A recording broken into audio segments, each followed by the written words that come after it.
Sí, volvemos a prender motores alrededor del tema bicentenario, pero la política, por supuesto, y las elecciones y la campaña electoral se van definiendo ya con decisiones importantes de los organismos electorales en torno a admisibilidad e inadmisibilidad de algunas candidaturas. Hay unas que todavía están corriendo, pero hay otras que se complican tremendamente. Ayer conversábamos con Nidia Vilches, candidata presidencial del partido aprista, y en esos minutos en realidad se dio a conocer la decisión del Jurado Electoral Especial de Lima Centro de declarar inadmisible, o de mejor dicho, rechazar más bien el recurso de apelación con respecto a la lista del Congreso por el lado de Lima, y los argumentos pues son bastante contundentes. Eso evidentemente deja pues la posibilidad, nos imaginamos, a una apelación ya en el Jurado Nacional de Elecciones. No sé si es así o no, pero ya se va definiendo el panorama, y precisamente nos va a ayudar a aclararlo el politólogo Fernando Tuesta, a quien le damos la bienvenida esta noche. ¿Cómo estás, Fernando? Gracias por estar con nosotros. No, gracias a ustedes por la invitación. Buenas noches. Para arrancar precisamente el caso del APRA, que llama la atención por la situación y la crisis que atraviesa este partido y lo que significaría no tener a sus listas parlamentarias. ¿Hay algún recurso que les queda? La apelación, como tú bien lo has dicho, ante el Pleno del Jurado Nacional de Elecciones, que en realidad en última y definitiva instancia resolverá el caso. Bien. Y es, en este caso son 24 listas, ¿no? Realmente complicada la situación del APRA. ¿El Jurado Nacional de Elecciones podría revertir la situación para los apristas? Porque, claro, el argumento es bastante claro. Lo que decía el Jurado Lima Centro es que ellos, que señalaban que presentaron pues al último minuto, pues no era así, porque era una suerte de borrador a la hora que se ingresa en la plataforma virtual, y esto fue a las 11:58 de la noche, 2 minutos antes de vencer el plazo. Evidentemente, quienes señalan que sería muy difícil lo hacen tomando en cuenta que esto significaría en todo caso alterar el cronograma electoral. No conozco la apelación Ujú. que van a elevar el partido aprista, pero claro, acá tú tienes un tema complicado, tú bien lo has señalado, porque de no proceder la inscripción de las listas, que serían 24, el APRA tan solo se quedaría con 3 listas, y eso hace imposible que pueda superar el umbral de representación. Y en consecuencia, que es el 5%, y en consecuencia perderían la inscripción. Entonces, y no solamente perderían la inscripción, sino que se hace casi imposible que puedan conseguir el congresista suficiente como para tener pues una bancada, ¿Qué ¿no? pasa, perdón, si se retiran de la contienda? Si deciden ante esta situación retirarse de la contienda, ¿pierde la inscripción al partido? Así es. Ya a partir de esta próxima elección, el hecho de, en primer lugar, estás obligado a participar, Ujú. estás obligado. Antes los partidos se reservaban ante una situación que pensaban que no podían superar con éxito, y entonces no participaban. Otros incluso hasta el 2016 participan y se retiran y mantenían la inscripción. Hoy Ujú. día eso no es posible. Entonces, en el caso de que no se resuelva a favor, prácticamente perderían la inscripción, sea porque participan, sea porque no participan. En el caso, por ejemplo, de un partido como me parece que es Todos por el Perú, que tenía la candidatura del señor Sillonis, ellos habían tomado la decisión de no participar, o la dirigencia actual. En ese caso también perdían la inscripción. Así es. Ya. Eh, Ahora, ujú, Ahora, se trata de sí. partidos que han tenido problemas internos, sobre todo. En el caso de Todos por el Perú es claro, ¿no? Ujú. Hemos visto, recordemos que incluso Pedro Cateriano iba a ser el candidato, había 2 dirigencias, pero esto no ha estado realmente aclarado. Finalmente, el sector de Aureo Segarra señala de que ellos no acreditaron ese personero y por lo tanto no podía de ninguna manera hacer los trámites que correspondían. Pero esto termina por hacer perder la inscripción, claro está. No sé si lo tenían tan claro, ¿no? En el caso de este partido, porque parecía más bien que en esta pugna interna querían guardarse esa posibilidad, pero entonces ya quedaría fuera. Ahora, hay otros casos donde se ha declarado inadmisibilidad de la plancha presidencial, por ejemplo, Ollantumala, tengo acá la de Johnny Lescano también, la del Frente Amplio, incluso la de Avanza País y Democracia Directa. En estos casos todavía ellos pueden subsanar estas observaciones. Sí, sin duda. En algunos casos son cuestiones, algún documento que faltaba o entró en contradicción, son subsanables, ¿no? Es un tema formas. La mayoría de los casos se procede a subsanar. No creo que existan problemas en general. Cosa distinta es cuando se declara pues improcedente. Es decir, no hay problemas de forma, pero sí hay problemas de fondo. Y por lo tanto, como tú bien dijiste, se rechaza, ¿no? O sea, ahora, cualquier resolución de los planos presidenciales son apelables ante el Pleno del Jurado Nacional de Elecciones. Y para esto va a ocupar todo el mes de marzo y enero. Más allá de un caso crítico, entonces, como el del APRA, es claro que vamos a quedarnos con la mayoría de estas 24 candidaturas presidenciales. ¿Has revisado tus cálculos de con cuántos partidos nos vamos a quedar después de abril? De hace un tiempo estoy argumentando que en realidad tendremos al final unos alrededor de más o menos 6 partidos, por dos razones. Uno, los antecedentes históricos. Mira, de 1980 se han presentado entre 11 y 24 partidos. Y en todos los casos, digo, sea mediano, un número mediano o muy amplio, pero en todos los casos no fueron más de 6 los que superaron el 5%.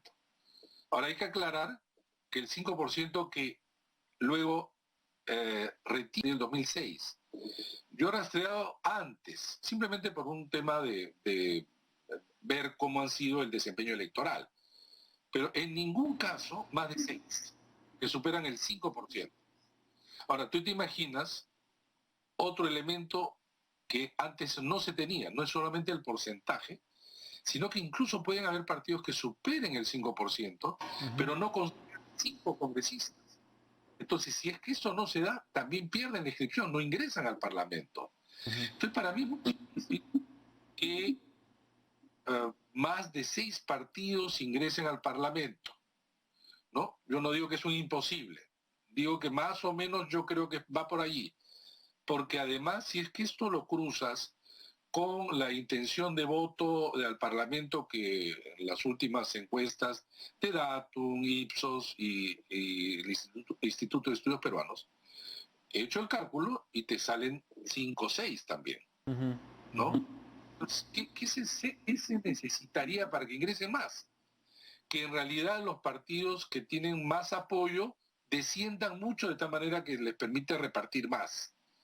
¿Cuántos partidos ingresaron el 26 de enero de este año? 9. 9. ¿Cuánto tenía el más alto? Acción Popular, ¿sabes cuánto? Se te ha olvidado la gente. 11%. ¿Cuánto tenía el menor? Somos Perú, 5%. O sea que de 5 y 11 habían 9 partidos. Pero ahora hay elección presidencial simultánea. Entonces eso tiende a que los partidos, digamos, que encabezan, crezcan y por lo tanto se reduce el número de partidos porque es parte de la torta que se tiene que repartir y se va a concentrar. En consecuencia, si tenemos 24 partidos inscritos legalmente ahora y entran 6, 18, alrededor de 18, perderán la inscripción el 11 de abril. Ahora, esto nos lleva pues a otro tipo de debate, porque por un lado uno podría decir, se ve una luz al final del túnel en medio de esta frustración, ¿no? Y de este huaico de partidos, debería de alguna manera quienes van quedando ir ocupando de alguna forma los lugares en el espectro político, ¿no? En la derecha, en la izquierda, en el centro, ordenar de alguna manera, ¿no? Nuestro tablero de intereses políticos y de representación de la ciudadanía. Pero hay otros que señalan pues que no, que el sistema político en el Perú es absolutamente pues cerrado, que son los mismos de siempre, que necesitamos nuevos partidos. ¿Qué va a pasar? ¿Qué calculas que va a pasar con esos 5 o 6 partidos con los que nos quedemos? ¿Van a poder precisamente incorporar estas tendencias políticas o forzosamente vamos a terminar en las siguientes elecciones con más partidos nuevos que durarán pues lo que dura una misa? Mira, el efecto de una reforma no se ve en su totalidad en un primer momento. De hecho, ya pasar de 24 a 6 es un montón. Sin embargo, una vez que están en el Parlamento, las bancadas suelen dividirse.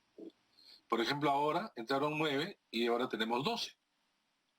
¿No? Imagínate, en 5 años probablemente eso se duplicaría. El fenómeno es mucho más grande, por supuesto, ¿no?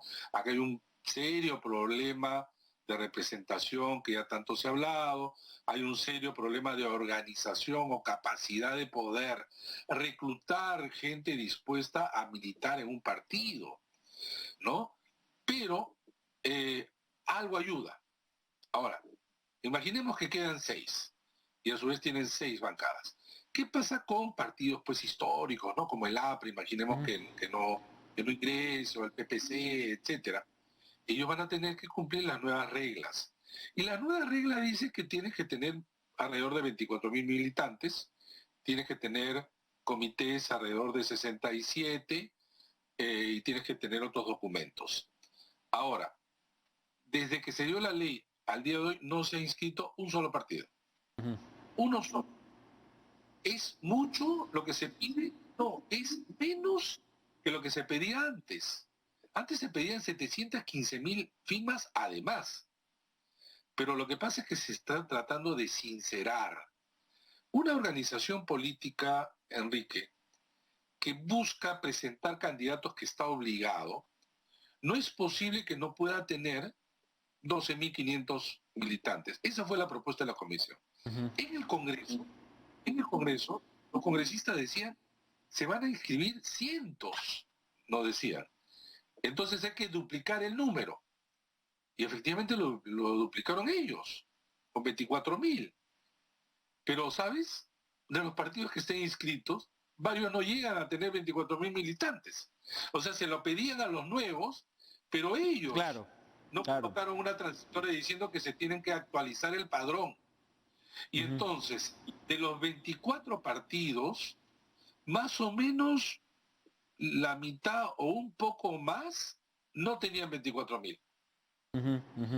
Ahora bien, entonces yo creo que de a poco, para las elecciones del 2022, que son elecciones regionales y municipales, los partidos nuevos van a tener que presentar ese número. Y un partido y una organización que tiene justamente militantes, que tiene esa capacidad organizativa, sí lo va a lograr. Así es. Lo que vamos a deshacernos son de cascarones. De eso sí, de eso sí. Ahora, ¿esto nos lleva al mejor de los mundos? No, pues. Pero ya son incentivos y desincentivos que van haciendo ajustes en un camino que esperemos pues que mejore, ¿no? Precisamente, sí, precisamente lo que está atravesando ahora mismo José Luna, que está frente a la posibilidad de irse 3 años de prisión preventiva a la cárcel, más allá de los abusos posibles de la prisión preventiva, qué sé yo, lo que expresa eso es la metástasis precisamente de lo que fue el mercado negro de las firmas, ¿verdad? O sea, que continuó y que según la hipótesis fiscal, lo que ocurrió con el partido del señor Luna es que se llegó a infiltrar al organismo electoral para apurar precisamente a partir de una inscripción dudosa, porque podías pedir lo que quieras, pues, ¿no? 700.000, 1 millón, 3 millones de firmas, podías tener lo que quieras mientras hubiera pues ese mercado negro disponible, ¿no? Mira, este mercado negro de firmas viene desde décadas atrás. Es más, se creía que subiendo más el número, se desincentivaba para que nuevas organizaciones ingresen y solamente las fuertes. Pero tú ves el listado de 24, hay pues partidos que tú dices jamás podrían conseguir pues ni 10.000, ¿no? ¿De qué Así es, manera? así es. Porque la mayoría eran pues firmas falsificadas, en un mercado negro que se vendían firmas y que los organismos electorales no estaban en capacidad de poder realmente eh, verificar, porque la propia norma lo limitaba y porque eso es casi un imposible. ¿Por qué? Porque una firma falsificada, para que se sepa que, para que se verifique que lo es, requiere de un examen de un Claro. perito y que tiene que ser contrastado, etcétera, por cada una. Entonces, si tú dices que te entrega pues 2 millones, imaginarás, esto es casi inmanejable, inmanejable. Ujú, ujú. Entonces, lo de las firmas fue un foco infeccioso de corrupción que felizmente se liquidó, Así es, así ¿no? es, así Entonces, es. ¿qué se le puede pedir a un partido para que exista? Lo mínimo. ¿Qué es lo mínimo? Militantes. Es lo que se le está pidiendo ahora. Y a eso se tiene que enfrentar. Se nos termina el tiempo, pero adecuada la decisión del Poder Judicial de no suspender a Fuerza Popular con respecto pues al pedido de la Fiscalía.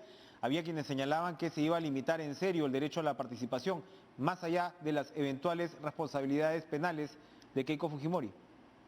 Totalmente de acuerdo, totalmente de acuerdo. Yo creo que la suspensión de un partido, en donde por más que algunos pueden estar comprometidos, digamos, en el hipotético caso, no puede limitar el derecho de participación política de muchos, de ninguna manera.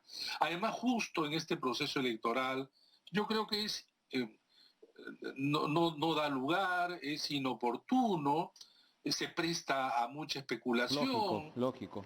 de ninguna manera. Felizmente que ha actuado bien el Poder Judicial y no aceptando esta solicitud del Ministerio Público. Vamos separando evidentemente lo uno, ¿no? La paja del trigo. Gracias Fernando Tuesta por acompañarnos esta noche. Vamos a regresar con una entrevista muy, muy interesante aquí en nuestros estudios con el ex canciller Mario López. ¿Qué pasó con la negociación de las vacunas? ¿Qué pasó con AstraZeneca? ¿Qué pasó con Pfizer? ¿Qué pasó con Moderna? ¿Y cómo podemos, ante esta situación, poder revertirla y tener las vacunas lo antes posible? Volvemos después de la pausa.